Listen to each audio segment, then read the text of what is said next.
નમસ્કાર સાથીઓ, હું રત્ના વોરા. મારા યુટ્યુબ ચેનલ જાણવા જોગમાં આપ સૌનું ખૂબ ખૂબ સ્વાગત છે. સાથીઓ, આજનો આ વિડીયો ખૂબ જ અગત્યનો છે. હવે આપ મારા સ્ક્રીન ઉપર એક સર્ટિફિકેટ જોઈ શકો છો. આ સર્ટિફિકેટ સુરતના રિટર્નિંગ ઓફિસરે ભાજપના ઉમેદવારને બિનહરીફ તરીકે જાહેર કરી છે. હવે સાથીઓ, આજે જે ઘટના બની છે એમાં રાજકીય રમત તો રમાઈ ગઈ, પરંતુ સાથે સાથે કાયદાકીય ગૂંચ પણ ઊભી થઈ છે.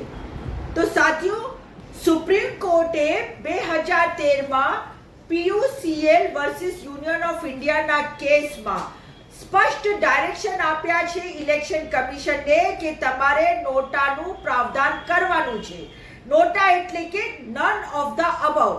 એનું મતલબ કે મને ઉપર મુજબના એકેય ઉમેદવાર પસંદ નથી એવું અધિકાર દેશના નાગરિકને અને મતદાતાને સુપ્રીમ કોર્ટના નિર્દેશથી ઇલેક્શન કમિશને કરેલ છે.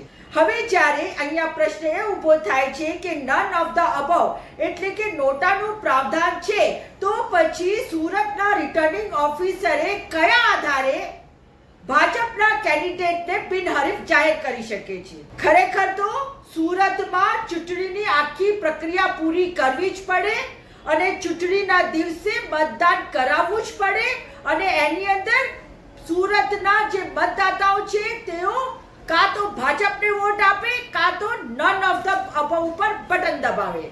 સાથીઓ, રિટર્નિંગ ઓફિસરે જે આ પગલું ભર્યું છે એના ઉપરથી સ્પષ્ટ થાય છે કે ગુજરાત ચૂંટણી કમિશન અને રિટર્નિંગ ઓફિસરે ભાજપ સાથે સાઠગાંઠ કરી લીધી છે.